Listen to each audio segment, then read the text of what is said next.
सीतापुर गांव में धनीराम अपनी पत्नी के साथ रहता था। वह बहुत अमीर था। उनका एक बेटा था जो कि उसका सारा काम काज संभालता था।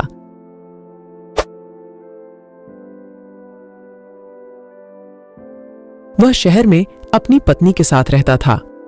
वह सारा दिन अपने काम में बिजी रहता था, जिसके वजह से वह अपनी पत्नी को समय नहीं दे पा रहा था और उसे वजह से उसकी पत्नी हमेशा उसे चिढ़ी रहती थी और उसे हमेशा शिकायत करती थी कि वह उसे कहीं भी घूमने नहीं ले जाता। अरे हाँ रोशन भाई, मैं बस आ रहा हूँ कुछ ही देर में।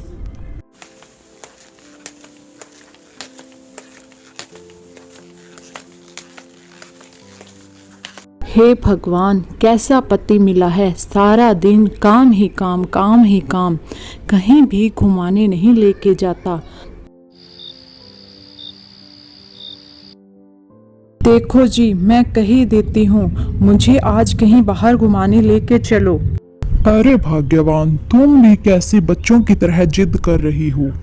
मुझे कुछ नहीं पता, मैंने कह दिया कि मुझे आज घुमाने लेके चलो तो बस चलो। अच्छा ठीक है, तैयार हो जाओ, चलते हैं घूमने।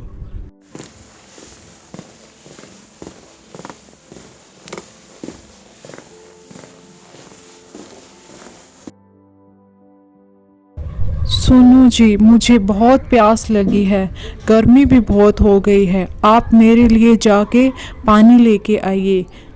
अरे थोड़ी देर की ही तो बात है, थोड़ी देर और चल लो। जी बिल्कुल नहीं, मुझसे अब और नहीं चला जाएगा। आप जाके पानी लेके आइए। हे भगवान, क्या मुसीबत है।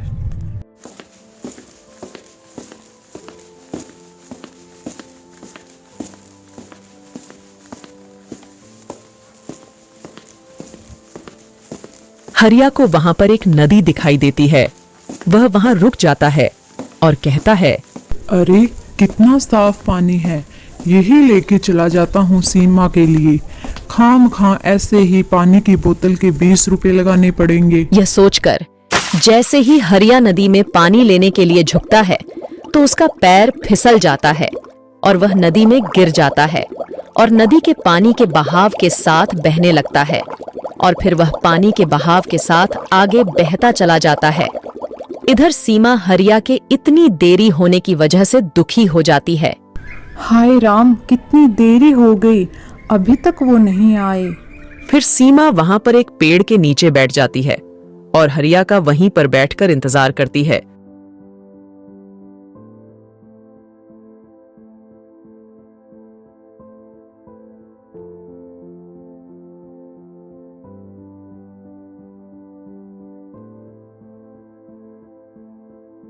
उस पेड़ पर एक भूत था जो ये सब कुछ देख रहा था।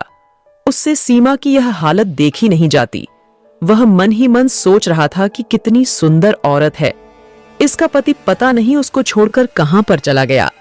फिर वह हरिया का रूप लेकर वहां सीमा के पीछे जाकर खड़ा हो जाता है। अरे सीमा, तुम यहाँ पे बैठी हो? अरे आप आ गए, कितनी देर लगा दी आपने। हाँ देर तो हो गई, लेकिन मुझे यहाँ पे आसपास पानी कहीं मिला ही नहीं। चलो हम लोग घर चलते हैं। अरे लेकिन हम तो घूमने चल रहे थे ना। नहीं, आज हम लोग मेले में चलेंगे। चलो, तुम्हें जितनी शॉपिंग करनी है तुम कर लेना। अपने पति के मुंह से यह सब सुनकर सीमा हैरान हो जाती है और वह मन ही मन बहुत खुश होती है। वह उस भूत के साथ मेले में घूमने जाती है, शॉपिंग करती है। वह भूत सीमा की खुशी का पूरा ध्यान रखता है। इधर हरिया पानी के साथ बहता हुआ गांव से बहुत दूर चला जाता है। फिर वह नदी के किनारे पर आ जाता है और बच जाता है। जब हरिया वापस अपने घर लौटता है तो सामने का नजारा देखकर हैरान हो जाता है। उसके सामने हूबहू उसी की शक्ल का आदमी खड़ा था और वह कहता है, अरे तुम कौन हो और मेरे घर में मेरी पत्नी के साथ क्या कर रहे हो? सीमा जैसे ही पीछे मुड़कर देखती है तो वह हैरान हो जाती है। उसके सामने उसी के पति के हम शक्ल खड़े थे। उसको समझ नहीं आ रहा था कि वह क्या करे। अरे ये क्या हो गया, मुझे तो कुछ समझ ही नहीं आ रहा। अरे सीमा, मैं तुम्हारा पति हूँ, तुम उस पे ध्यान मत दो, वो बहरूपिया है। नहीं सीमा, वो झूठ बोल रहा है। मैं तुम्हारा पति हूँ।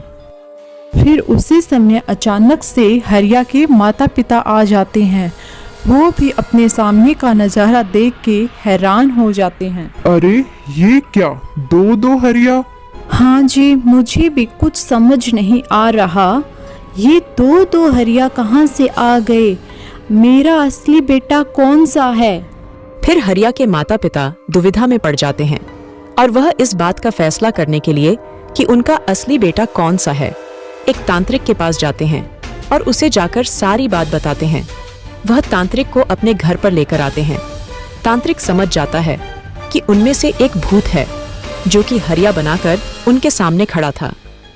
अच्छा, तो तुम दोनों में से मुझे ये बताओ कि पिछले महीने व्यापार में हमें कितना मुनाफा हुआ है? भूतिया हरिया सब कुछ बता देता है।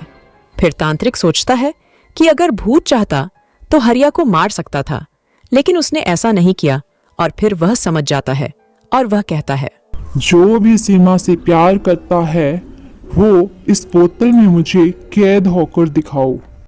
अरे बाबा जी, कैसी बात कर रहे हो? क्या एक इंसान एक बोतल में कैद हो सकता है? मैं इस बोतल में कैद हो सकता हूँ क्योंकि मैं सीमा से सच्चा प्यार करता हूँ। सीमा, मुझे माफ कर दो। मैंने तुमसे झूठ बोला। मैं जानता हूँ कि मैं एक भूत हूँ, लेकिन मैं तुमसे सच्चा प्यार करता हूँ। मैं जानता हूँ कि ये तांत्रिक मुझे इस बोतल में कैद कर लेगा और मुझे कभी आज़ाद नहीं करेगा, लेकिन मैं तुम्हारे प्यार के खातिर इस बोतल में कैद हो जाऊंगा। और फिर तांत्रिक उस बोतल का ढक्कन खोलता है और भूत उसमें कैद हो जाता है। वह तांत्रिक बोतल लेकर वहां से चला जाता है। हरिया को अपनी गलती का पछतावा होता है कि उसने सीमा को अपने काम के चलते उस पर बिल्कुल भी ध्यान नहीं दिया, और वह सीमा से माफी मांगता है कि आगे से ऐसा कभी नहीं होगा और वह उसको पूरा समय देगा। और फिर वो दोनों हंसी खुशी रहने लगते हैं। आपको ये कहानी कैसी लगी कमेंट करके जरूर बताएं, और इस कहानी से क्या शिक्षा मिली वो भी कमेंट सेक्शन में शेयर जरूर करें।